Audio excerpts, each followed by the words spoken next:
हाँ तो hello friends, next question पे आ जाते हैं। Question number 6। बिफोर स्टार्ट करने से पहले मैं आपको रिक्वेस्ट करता हूँ, एक नोटबुक या जो आपका मॉड्यूल है वो साथ में लेके ये क्वेश्चन सॉल्व करो। ये स्टार मार्क है, थोड़ा सा अलग क्वेश्चन है क्योंकि हर टाइम पीएनएल नेट प्रॉफिट दिया हुआ होता है। ये टाइम पे अपने को एक तो नेट प्रॉफिट निकालना पड़ेगा, ठीक है। इसके क्वेश्चन के नीचे इंस्टीट्यूट ने कुछ नोट्स भी नहीं दिए हैं, तो शायद आपको ना समझे तो साइड में लिखते रहो कहीं पे, करेक्ट है, ठीक है।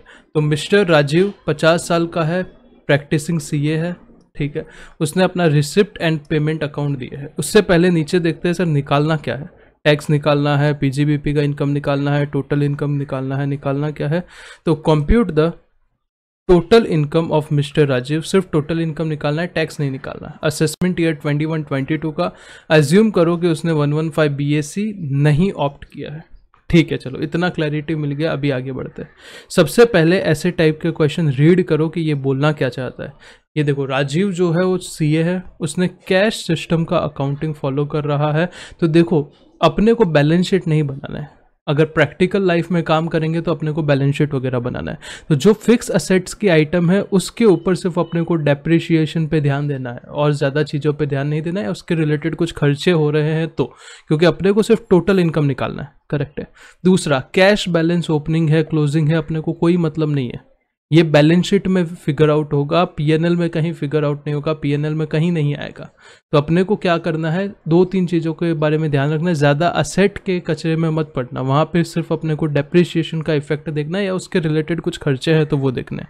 कैश ओपनिंग क्लोजिंग है, वो क्या है, वो पड़ा हुआ कैश है, तो वो बैलेंस शीट में रिफ्लेक्ट होगा, ना कि प्रॉफिट एंड लॉस में। और अपन यहाँ पे क्या बना रहे हैं, प्रॉफिट एंड लॉस बना रहे हैं। तो सबसे पहले रिसिप्ट साइड की बात करें तो रिसिप्ट साइड में ओपनिंग बैलेंस दिया हुआ है 1/4/2020 का 12,000 रुपया। क्या करना है, बैलेंस शीट में जाएगा, कुछ नहीं करना। Fees from professional service gross, ये 59,38,000 आपका पीजीबीपी का इनकम है। रेंट आपका हाउस प्रॉपर्टी का इनकम है। लिखते रहो, साथ में लिखते रहो ऐसे क्वेश्चन। और यहाँ पे इससे मोटर कार के लिए लोन लिया था, लोन कहाँ रिफ्लेक्ट होगा, लोन आपका रिफ्लेक्ट होगा बैलेंस शीट में, करेक्ट है। बट उसके ऊपर जो इंटरेस्ट वगैरह है उसका इफेक्ट आएगा या नहीं आएगा, आगे देखेंगे इंटरेस्ट के ऊपर, ठीक है। मतलब इंटरेस्ट कितना पेमेंट किया है, क्या है, जो भी पेमेंट्स में लिखा रहेगा उस हिसाब से हम देखेंगे। इतना क्लियर है। तो लोन लिया है, लोन बैलेंस शीट में रिफ्लेक्ट होगा। तो अभी तक अपने को इसका कुछ नहीं करना है। इंटरेस्ट के कंपोनेंट का क्या करना है आगे देखेंगे। स्टाफ की सैलरी है, बोनस है एंड स्टाइपेंड है, ये पीजीबीपी। प्रॉफिट एंड लॉस में क्या हो जाएगा, खर्चा हो जाएगा debit side. Other administrative expense PGBP खर्चा है। ऑफिस का रेंट पीजीबीपी खर्चा है। हाउसिंग लोन आपने रीपेमेंट किया है किसको, स्टेट बैंक ऑफ इंडिया को, जिसमें इंटरेस्ट है आपका 88,000। मतलब ये टोटल 1,88,000 में 1 लाख आपका प्रिंसिपल अमाउंट है और 88,000 आपका क्या है, इंटरेस्ट का अमाउंट है। Is it clear?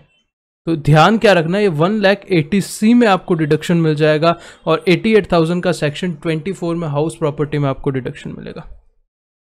सिंपल है। एलआईसी का प्रीमियम पे किया है 24,000, 10% ऑफ सम एश्योर्ड है, मतलब करेक्ट है, मतलब वो सही लिमिट के अंदर है।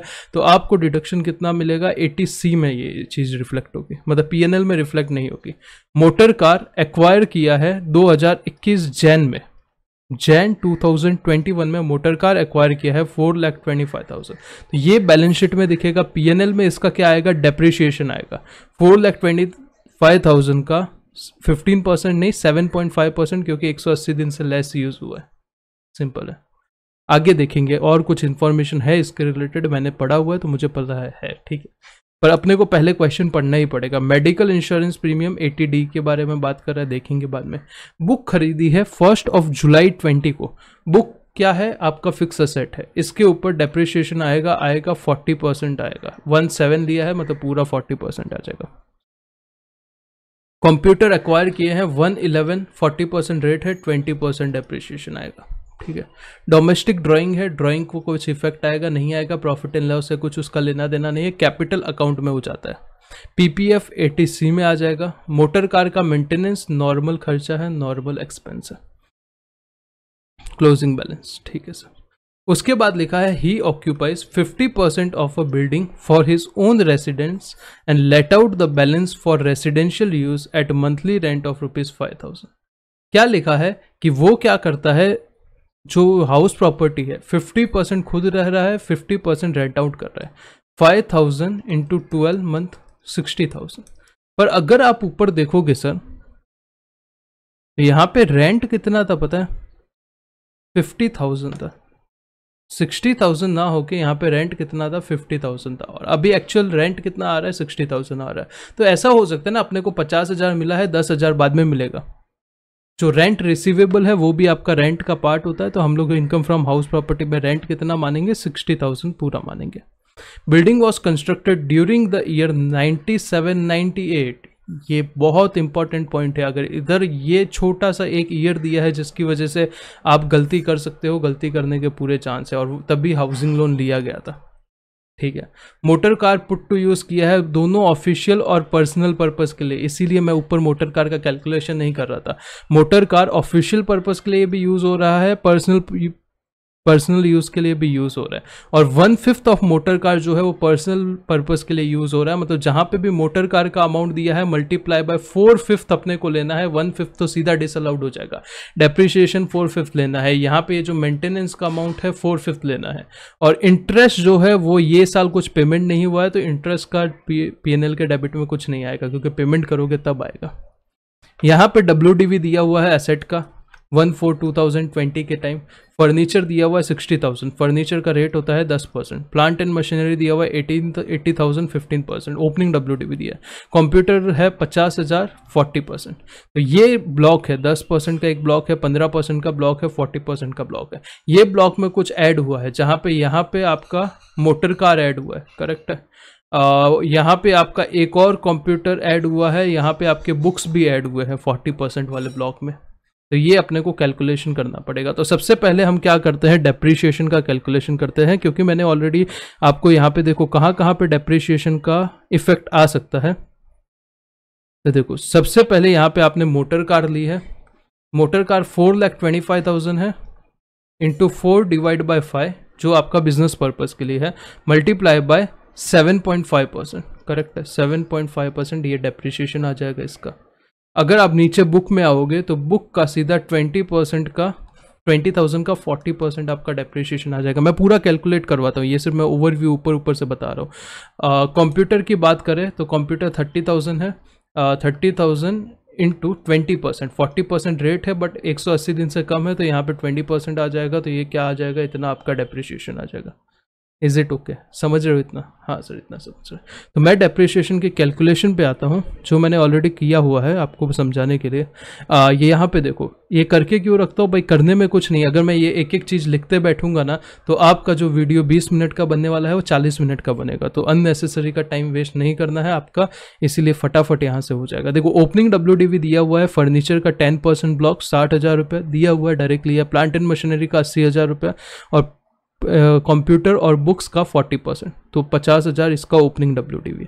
अभी ऐड क्या करना है? 180 डेज और मोर और लेस देन 180 डेज, करेक्ट है। तो 180 डेज और मोर में PC और बुक्स 20,000 का क्या है, यहाँ पे बुक्स है, और कंप्यूटर 30,000 का है। लेस देन 180 डेज और 180 डेज और मोर में, और लेस देन 180 डेज में plant and machinery motor vehicle लिया है। यहाँ पे अगर आप देख पा रहे हो तो F2 में कर देता हूँ तो आपको दिखेगा 4,25,000 इंटू 4 डिवाइड बाई 5, क्योंकि 1/4 पर्सनल 1/5 पर्सनल है और 4/5 क्या है आपका बिजनेस है। तो ये बिजनेस वाला मैंने यहाँ पे प्लांट एंड मशीनरी ले लिया है। सेल कुछ हुआ है, सेल वैल्यू कुछ नहीं है, तो क्लोजिंग WDV कितना आ जाएगा? 60,000, 4,20,000 और आपका 1,00,000 रुपये।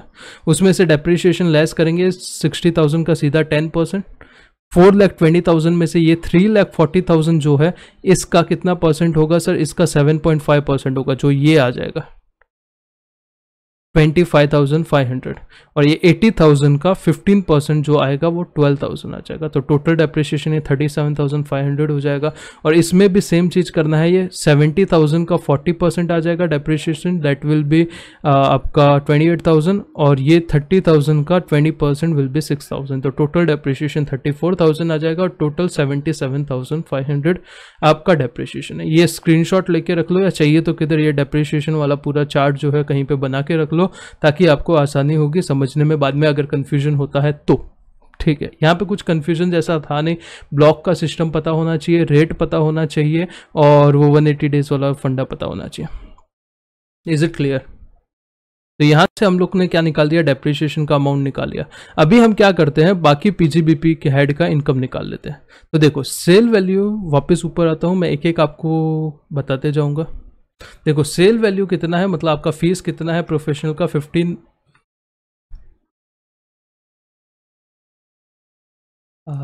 ये 59,38,000 रुपीज़ क्या है आपका सेल वैल्यू है। बाकी तो यहाँ पे कोई इनकम पीजीबीपी का दिख रहा है, नहीं दिख रहा। उसमें से ये तीन चीज़ सबसे पहले रिड्यूस कर देते हैं, 21,50,000, 11,48,000 और 30,000। ये तो सीधा सीधा आपका क्या है, एक्सपेंस हो रहा है। तो ये 21,50,000, 11,48,000 और 30,000, साथ में डेप्रिसिएशन को भी रिड्यूस कर देते ना। इसको क्यों रखना है, डेप्रिसिएशन को क्या कर दिया मैंने, रिड्यूस कर दिया, 77,500। तो यहाँ तक अपना क्लियर है। फिर हाउसिंग लोन का तो किस्सा आपका एक तो 80C में आएगा डिडक्शन में, और एक हाउस प्रॉपर्टी वाले हेड में आएगा। LIC का किस्सा 80C में आएगा। मोटर कार का फंडा क्लियर हो गया है। मेडिकल 80D में आएगा। बुक्स का क्लियर हो गया है जो भी था। कंप्यूटर के रिलेटेड जो भी था वो क्लियर हो चुका है। ड्राइंग का कोई इफेक्ट नहीं देना, बिकॉज ये कैपिटल अकाउंट में आता है, PNL में नहीं आता। PPF 80C में आएगा। नेक्स्ट क्या है, मोटर कार का मेंटेनेंस। मोटर कार कितना है, 10,000 है। 10,000 इंटू 4 डिवाइड बाई 5, क्योंकि 1/5 आपका पर्सनल है तो 4/5 बिजनेस है, तो 4 डिवाइड बाई 5 करेंगे तो 8,000 आ जाएगा। तो यहाँ पे ये अगर हम देखेंगे तो ये 8,000 क्या है आपका कार मेंटेनेंस। तो ये सेल वैल्यू है, ये सब एक्सपेंस है। तो आपका प्रॉफिट कितना आ गया पीजीबीपी का, 25,24,500। करेक्ट है, करेक्ट है सर। तो यहाँ पे आपका मैंने पीजीबीपी निकाल लिया है। अभी हम क्या करते हैं, हाउस प्रॉपर्टी पे आते हैं। इतना क्लियर है क्या? Yes sir. कोई भी डाउट है, मेरे को ये क्वेश्चन में डाउट आएगा तो कोई दिक्कत नहीं है, थोड़ा सा अलग प्रकार का क्वेश्चन है, तो आप कोई भी डाउट आता है कमेंट कर सकते हो, मैं आपको फटाफट रेफर कर दूंगा। तो ये क्वेश्चन नंबर, एडजस्टमेंट नंबर 2 का कंप्लीट हो चुका है, जो भी लिखा था, क्योंकि मोटर कार के बारे में था। एडजस्टमेंट नंबर 3 कंप्लीट हो चुका है, ये ओपनिंग WDV दिया था। अभी फर्स्ट एडजस्टमेंट पे आते हैं। देखो जो भी आपका रेंट हाउस प्रॉपर्टी है उसका 50% LOP है और 50% SOP है। LOP का मतलब लेट आउट किया है, SOP मतलब सेल्फ ऑक्यूपाई किया हुआ है। तो लेट आउट के केस में कितना लेट आउट इनकम है, 60,000 रुपीज़ आपका हाउस प्रॉपर्टी का लेट आउट का इनकम है। हाँ सर, इधर तो कोई प्रॉब्लम ही नहीं है, ठीक है सर, आगे भी कोई प्रॉब्लम नहीं होगा। उसमें से म्यूनिसिपल टैक्स, और इसी को हम अज्यूम कर लेंगे क्या होगा, GAV होगा, ऑब्वियस सी बात है। तो इसमें से म्यूनिसिपल टैक्स कुछ है नहीं है, तो 60,000 ही आपका NAV आ जाएगा। इसका सबसे पहले 30% रिडक्शन कर लेंगे, 18,000 ये रिड्यूस हो जाएगा। और दूसरा क्या रिड्यूस होगा, इंटरेस्ट का पोर्शन रिड्यूस हो जाएगा। इंटरेस्ट कहाँ पे है, इंटरेस्ट कहाँ पे है, इंटरेस्ट कहाँ पे है सर, ये इंटरेस्ट है। 88,000 का 44,000 SOP में जाएगा और 44,000 LOP में जाएगा। तो ये 44,000 एक रिड्यूस हो जाएगा 60,000 से, और एक 18,000 रिड्यूस हो जाएगा। तो वो आपका क्या आ जाएगा, LOP पोर्शन आ जाएगा हाउस प्रॉपर्टी का। अब आते हैं SOP पोर्शन में। SOP में देखो GAV NAV बोलो वो तो क्या होगा, जीरो ही होगा, क्योंकि सेल्फ ऑक्यूपाई किया है, कोई इनकम तो हो नहीं रहा। 30% डिडक्शन आएगा नहीं, जीरो का 30% जीरो ही होता है।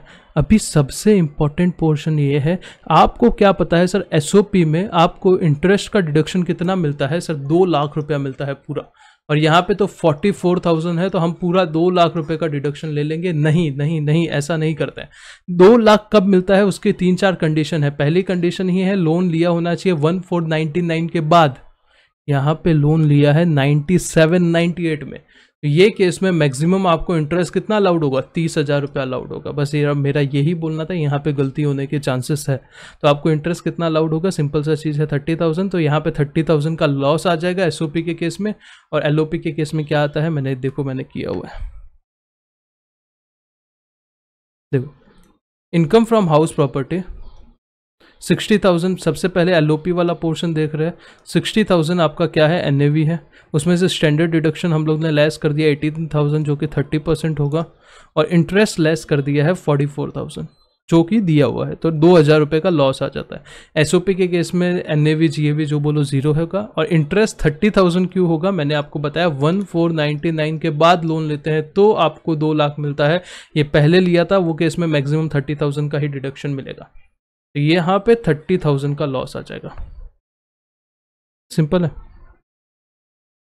तो ये पीजीबीपी का इनकम आ गया, ये सब लॉसेस आ गए, तो आपका नेट टोटल इनकम कितना आएगा, इतना आ जाएगा। अभी इसमें से 2-3 डिडक्शन लेस करने हैं, अभी तो इजी सा क्वेश्चन है।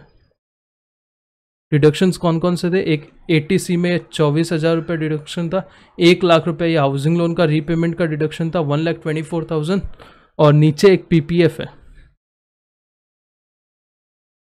पीपीएफ का 20,000, मतलब 1,44,000 80C है, और 80D कितना है, 80D है आपका 18,000 रुपये।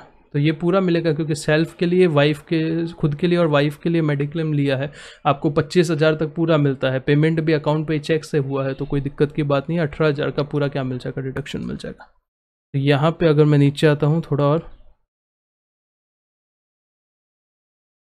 तो ये 24,92,500 में से 20,000 PPF, 24,000 LIC, 1 lakh housing loan का रीपेमेंट और 18,000 80D, तो total 23,30,500 will be your net total income, जो कि अपने को निकालना था। यहाँ पे देखो नोट आपको सबके लिखने पड़ेंगे, आपके मॉड्यूल में नोट नहीं लिखा है, दैट डज नॉट मीन कि आप नोट नहीं लिखोगे, आपको नोट लिखना ही पड़ेगा, कोई ऑप्शन ही नहीं है। नोट जितना नहीं लिखोगे उतने कम मार्क्स आएंगे, जैसे मैं हमेशा बोलता हूँ, यहाँ पे भी मैं वही बोल रहा हूँ, ठीक है।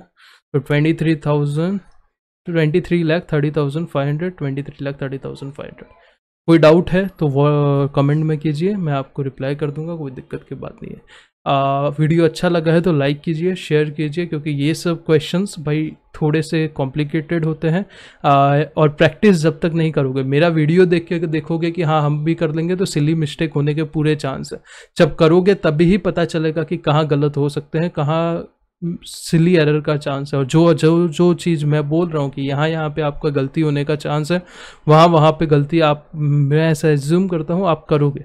तो इसके लिए पहले ही बोल रहा हूँ कि प्रैक्टिस करो, 1 बार 2 बार तो मिनिमम प्रैक्टिस करो, फिर भले ही वापस 1 बार देख लिया दैट इज़ फाइन, पर 1-2 बार करोगे, और जहाँ पे गलती होता है लिख के रख दो कि भाई ये वाला जगह पे मेरा गलती हुआ था, क्या गलती हुआ था वो भी लिख दो, ताकि अगली बार याद रहे, क्योंकि वही चीज़ बार बार रिपीट होगा। जो चीज़ आती है वो कभी गलत थोड़ी होगी, जहाँ पे कुछ कन्फ्यूजन